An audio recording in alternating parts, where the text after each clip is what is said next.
હાલો friends, હું છું નૈના અને નૈનાના ગુજરાતી કિચનમાં તમારું સ્વાગત કરું છું.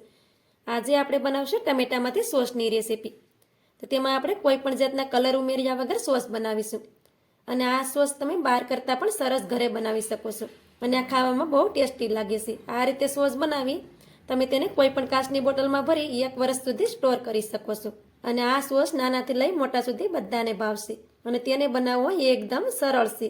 તો ચાલો રેસીપી બનાવવાનું ચાલુ કરીએ. સોસ બનાવવા માટે આપણે 500 ગ્રામ જેટલા ટમેટા લીધા છે અને ટમેટાને આપણે પાણીથી સારી રીતે ધોઈને લીધા છે. અને આ રીતના ટમેટા આવે છે તે જ લેવાના, કેમ કે આમાં પલ્પ છે તે ઝાઝો હોય છે. તો હવે આપણે આ ડીટીયાનો ભાગ છે તેને કાપીને કાઢી લેશું, કેમ કે તેનો ઉપયોગ આપણે તેમાં નથી કરવાનો. તો આ રીતે ડીટીયાનો ભાગ કાઢી નાખવાનો અને પછી ટમેટાને આ રીતે આપણે નાના ટુકડામાં સુધારી લેવાના. આ રીતે એને આપણે નાના ટુકડામાં કટ કરશું તો એ સહેલાઈથી સડી જશે. અને ટમેટા છે એ આ રીતે લાલ આવે છે તે જ લેવાના, તેનાથી સોસ છે તેનો કલર પણ સરસ આવશે. આપણે આમાં કોઈ પણ જાતનો કલર નથી નાખવાનો અને આપણે એકલા ટમેટામાંથી સોસ બનાવશું. તો આ રીતે આપણે બધા ટમેટા કાપી અને રેડી કરી લેશું. આ રીતે આપણે બધા ટમેટાના નાના ટુકડા કરી અને રેડી કરી લીધા છે. હવે આપણે ટમેટાના બધા ટુકડાને કઢાઈમાં નાખી દઈએ. તેની સાથે આપણે 2 વીકેલા લાલ મરચાં નાખી દઈએ. હવે આપણે ગેસને ચાલુ કરી દઈશું. હવે આપણે આનું ઢાંકણ ઢાંકી દઈશું અને આમાં આપણે પાણી નથી નાખવાનું, કેમ કે ટમેટામાંથી પાણી છૂટે છે. તો આમાં આપણે પાણી જરાય નહીં નાખવાનું અને ઢાંકણ ઢાંકી અને 10 મિનિટ સુધી તેને પાકવા દેશું. 10 મિનિટ થાય પછી આપણે તેને હલાવશું.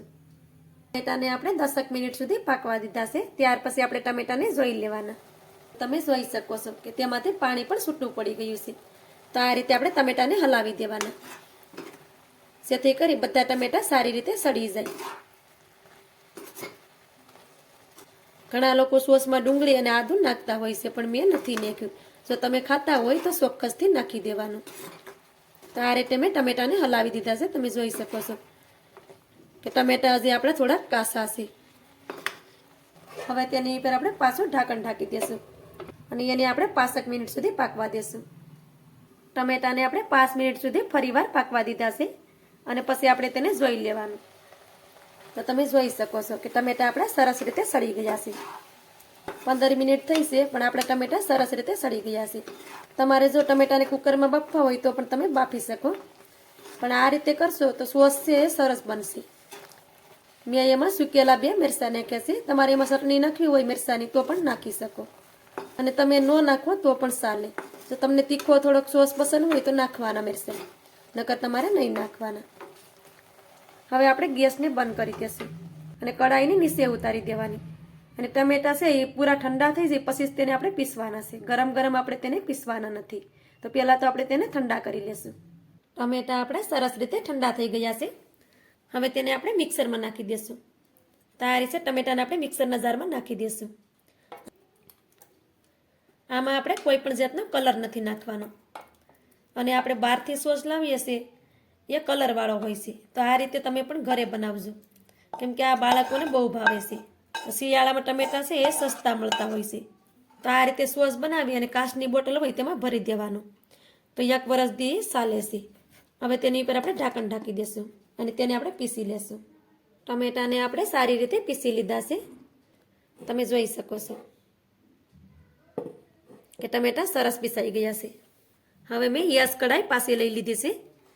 તેની ઉપર આ રીતે ગૌણો રાખી દેવાનો અને તેમાં ટમેટાને નાખી દેવાના, કેમ કે આ બધી વસ્તુને આપણે ગાળવાની છે. પછી તેને આ રીતે ગાળી લેવાનું. આ રીતે ગાળવાથી એમાં ટમેટાને બીયા હોય, છાલ હોય તે બધું નીકળી જાય. તો આ રીતે આપણે બધા ટમેટાને ગાળી લીધા છે. તમે જોઈ શકો છો. જો તેમાંથી આ રીતે બી હોય તે નીકળી જાય છે. હવે તેને સાઈડ પર રાખી દેશું. કઢાઈને આપણે પાછી ગેસ ઉપર રાખી દીધી છે. હવે તેમાં આપણે થોડુંક મીઠું નાખી દેશું. હવે તેમાં આપણે થોડોક ગોળ નાખવાનો છે. તો 50 ગ્રામ જેટલો મેં ગોળ લીધો છે. તમારે ખાંડ નાખવી હોય તો ખાંડ પણ તમે લઈ શકો અને તમારે જો વધારે મીઠો સોસ પસંદ હોય તો તમે તેમાં વધારે પણ ગોળ નાખી શકો. ગોળનું પ્રમાણ તમે તમારા હિસાબથી વધારે કે ઓછું પણ કરી શકો. હવે આપણો સોસ છે તે લાંબા સમય સુધી સારો જ રહે અને ખરાબ ન થાય તેના માટે આપણે એમાં 2 ચમચી ભરીને વિનેગર નાખશું, અથવા તો તેને સફેદ સિરકા પણ બોલતા હોઈએ છીએ, તો તેમાં નાખી દેવાનું, જેથી કરી આ લાંબો સમય સુધી સોસ છે તે સારો જ રહેશે અને ખરાબ પણ નહીં થાય. હવે આપણે ગેસને ચાલુ કરી દેશું. પહેલાં આપણે બધી વસ્તુ નાખી દેવાની અને પછી ગેસને ચાલુ કરી દેવાનું. હવે આપણે આને હલાવતા રહી અને પકાવશું. તો આ રીતે તેને હલાવતા રહેવાનું. જેમ જેમ એ પાકતો જાય ને સોસ એમ એમ એ ઘાટો થતો જાય. મારી ચેનલ પર તમે નવા હોય અને હજી સુધી મારી ચેનલને સબસ્ક્રાઈબ ન કરી હોય તો સબસ્ક્રાઈબ કરી દેજો અને મને સપોર્ટ જરૂરથી કરજો. જો આ રીતે મિક્સ કરશું તો ગોળ છે તે સારી રીતે મિક્સ થઈ જશે. અને આમાં આપણે કોઈ પણ જાતનો કલરનો ઉપયોગ નથી કરવાનો. સોસ બનાવવા માટે ટમેટા છે એ એકદમ લાલ લાલ આવે છે તે જ લેવાના, તેનાથી સોસનો કલર પણ સારો જ આવશે. આમાં તમારે તીખાશ નાખવી હોય તો તમે મરચું પણ નાખી શકો, પણ મેં તેમાં સુકેલા લાલ મરચાં નાખ્યા હતા. સોસને તમે જોઈ શકો છો કે જેમ જેમ આપણે તેને હલાવતા ગયા છે અને સોસ પણ આ રીતે ઘાટો થતો ગયો છે અને તેનો કલર પણ ચેન્જ થઈ ગયો છે. તો ગેસને આપણે ધીમો કરી દેવાનો. અને હવે આપણો સોસ બરાબર પેક્યો છે કે નહીં તો તેના માટે આપણે તેને ચેક કરવાનો. તો આ રીતે ડીશ લેવાની અને આ રીતે થોડોક સોસ લઈ તેની ઉપર આ રીતે નાખી દેવાનું આવી રીતે, ને પછી તેને આ રીતે કરવાનું. તો તમે જો આ સોસ છે એ ફેલાઈ જાય છે, કેમ કે તે પેક્યો નથી, હજી તો એ કાચો છે. તો હજી પણ આપણે સોસને પકાવશું. તો આવી જ રીતે હલાવતા રહી અને સોસને આપણે પાકવા દેવાનો છે. તો આ રીતે હલાવતા રહી અને સોસને આપણે થોડીક વાર વધારે પકવી લીધો છે. હવે તેને પાછા આપણે શેક કરી લેશું. તો આપણે થોડોક સોસ લઈ અને આ રીતે થાળીમાં નાખી દઈશું આવી રીતે, અને પછી તેને આ રીતે કરશું. તમે જોઈ શકો છો કે સોસ આપણો જરાય પણ ફેલતો નથી. જો આ રીતે ન ફેલે એટલે આપણો સોસ છે પરફેક્ટ છે. જો કેમ કે આ એક જરાય ફેલતો નથી. જો આવી રીતે ફેલાઈ જતો હોય તો એ સોસ આપણો પરફેક્ટ ન બન્યો હોય. તો આ સોસ આપણો પરફેક્ટ બની ગયો છે. આ રીતે તેને શેક કરી લેવાનું. તો તમને ખ્યાલ આવી જશે કે આમાં જરાય પણ પાણી નથી અને સોસ બનીને તૈયાર છે. જો આ રીતે સોસ બની જાય તમે જોઈ શકો છો કે આપણો સોસ એકદમ પરફેક્ટ છે. હવે આપણે ગેસને બંધ કરી દઈશું અને સોસને આપણે નીચે ઉતારી દઈશું. હવે આપણે સોસને એક વાટકામાં કાઢી લેશું.